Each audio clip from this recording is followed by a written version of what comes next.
A Study in Scarlet by Arthur Conan Doyle.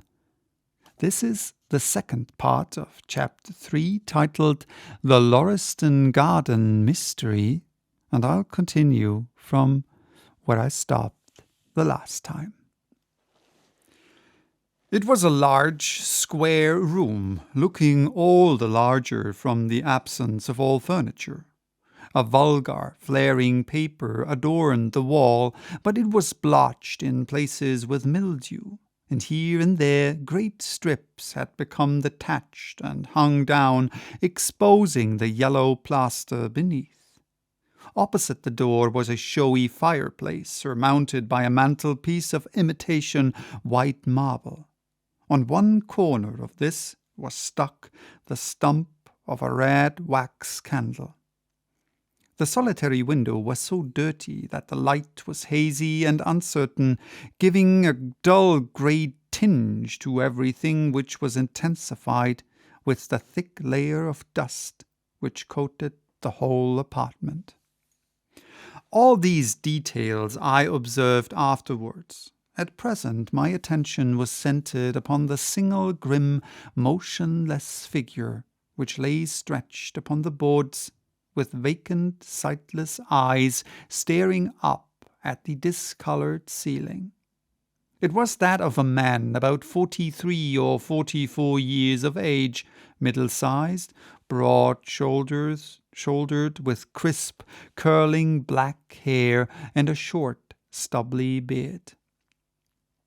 He was dressed in a heavy broadcloth frock-coat and waistcoat with light-coloured trousers and immaculate collar and cuffs. A top hat, well brushed and trim, was placed upon the floor beside him.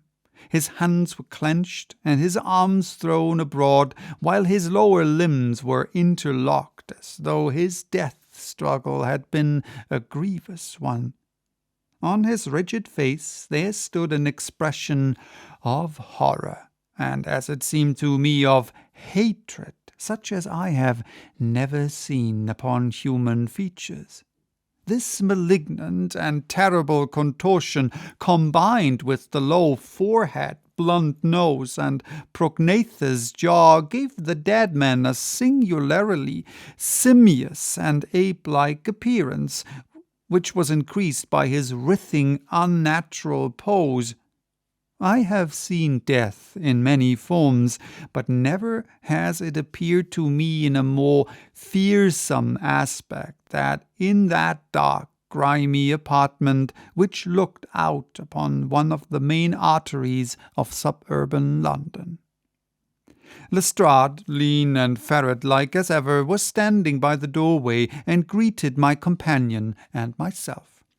"This case will make a stir, sir," he remarked. "It beats anything I've seen, and I'm no chicken." "There is no clue?"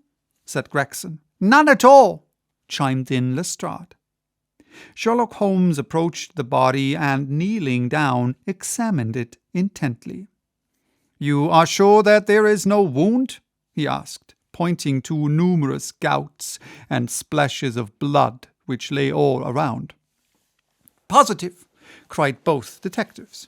"Then, of course, this blood belongs to a second individual, presumably the murderer, if murder has been committed.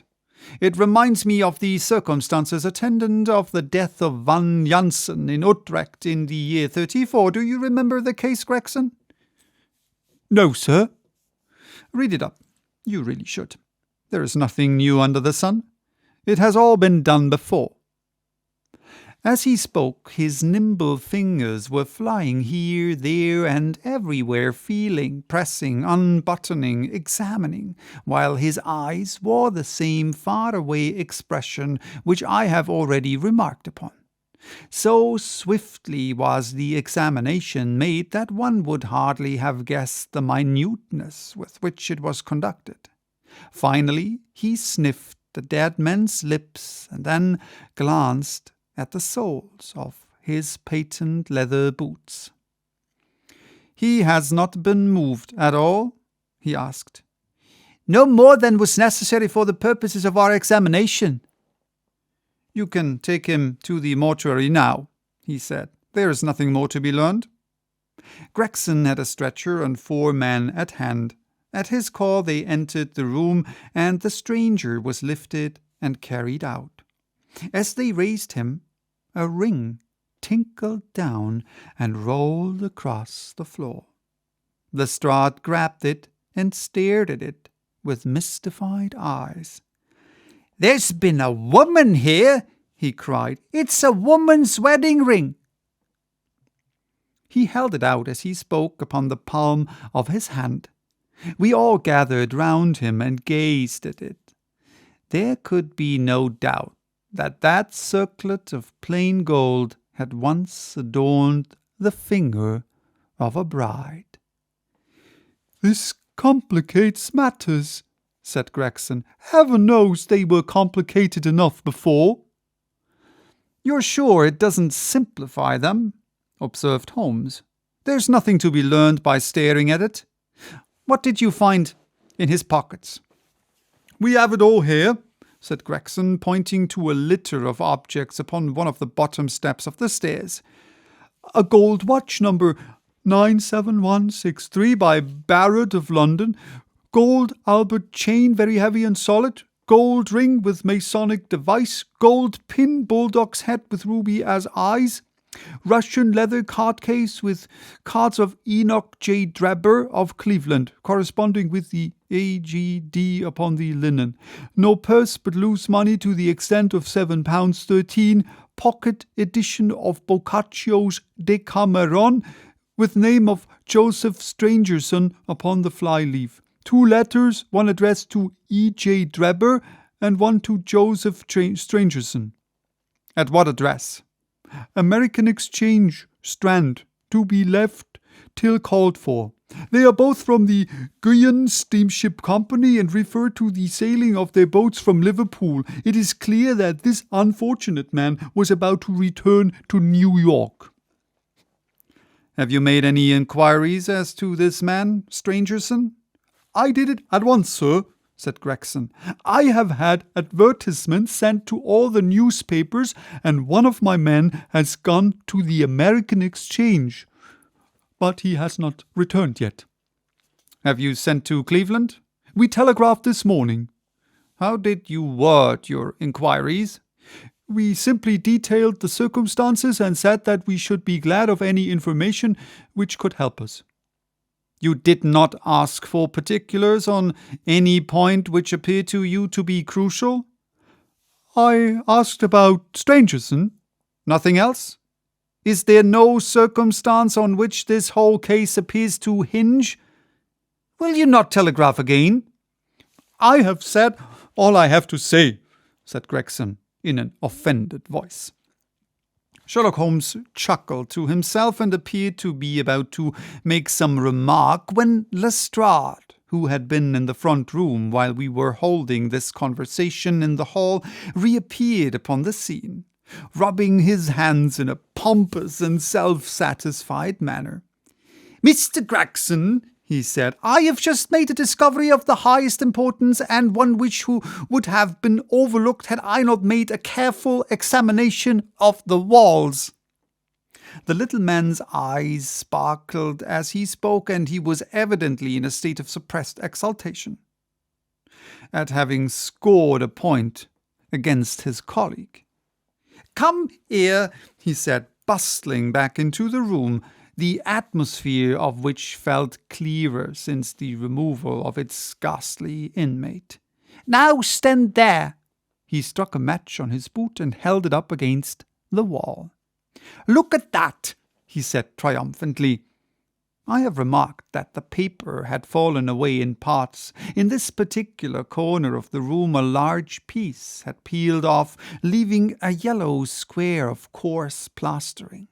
Across this bare space there was scrawled in blood-red letters a single word: R-A-C-H-E.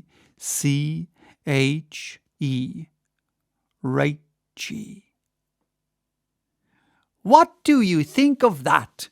cried the detective with the air of a showman exhibiting his show. This was overlooked because it was in the darkest corner of the room, and no one thought of looking there. The murderer has written it with his or her own blood. See this smear where it has trickled down the wall? That disposes of the idea of suicide anyhow. Why was that corner chosen to write it on? I will tell you. See that candle on the mantelpiece? It was lit at the time, and if it was lit, this corner would be the brightest instead of the darkest portion of the wall. And what does it mean now that you have found it? Asked Gregson in a deprecatory voice. Mean? Why, it means that the writer was going to put the female named Rachel, but was disturbed before he or she had time to finish. You mark my words, when this case comes to be cleared up, you will find that the woman named Rachel has something to do with it. It's all very well for you to laugh, Mr. Sherlock Holmes. You may be very smart and clever, but the old hound is the best when all is said and done.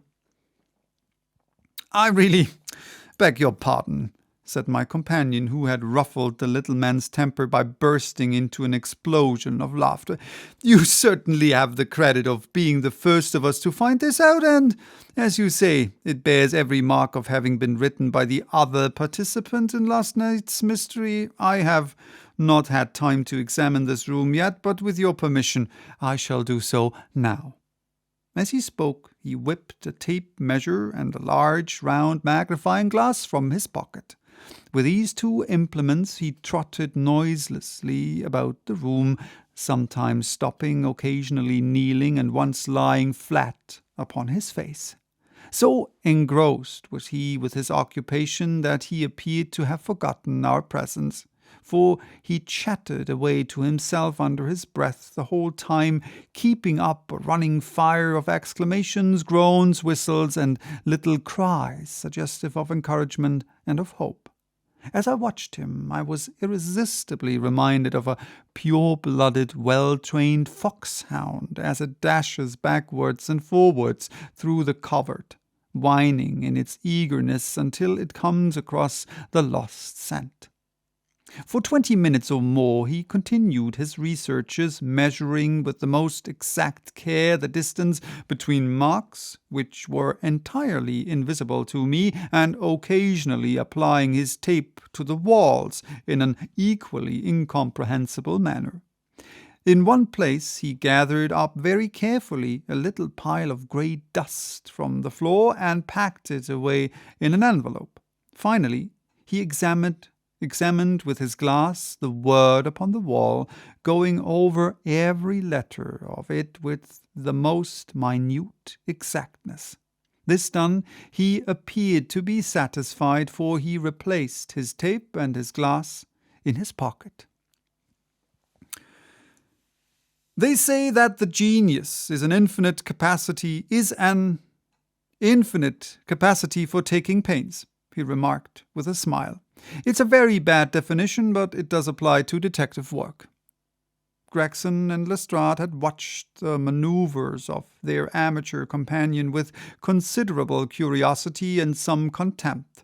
They evidently failed to appreciate the fact which I had begun to realize, that Sherlock Holmes's smallest actions were all directed towards some definite and practical end.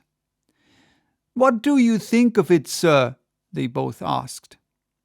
"It would be robbing you of the credit of this case if I was to presume to help you," remarked my friend. "You are doing so well now that it would be a pity for anyone to interfere." There was a world of sarcasm in his voice as he spoke. "If you will let me know how your investigations go," he continued, "I shall be happy to give you any help I can. In the meantime, I should like to speak to the constable who found the body. Can you give me his name and address?" Lestrade glanced at his notebook. "John Rance," he said. He's off duty now. You will find him at 46 Audley Court, Kensington Park Gate." Holmes took a note of the address. "Come along, Doctor," he said. "We shall go and look him up. I'll tell you one thing which may help you in the case," he continued, turning to the two detectives. "There has been murder done, and the murderer was a man. He was more than 6 feet high, was in the prime of his life, had small feet for his height, wore coarse, square-toed boots, and smoked a Trichinopoly cigar. He came here with his victim in a 4-wheeled cab, which was drawn by a horse with 3 old shoes and 1 new one in his off foreleg. In all probability, the murderer had a florid face, and the fingernails of his right hand were remarkably long. These are only a few indications, but they may assist you. Lestrade and Gregson glanced at each other with an incredulous smile. "If this man was murdered, how was it done?" asked the former. "Poison," said Sherlock Holmes curtly, and strode off. "One other thing, Lestrade," he added, turning around at the door. "Rache is the German word for revenge, so don't lose your time looking for Miss Rachel." With which Parthian shot he walked away, leaving the 2 rivals open-mouthed behind him. So that was chapter 3. Bye-bye till next time with chapter 4, titled What John Rance Had to Tell.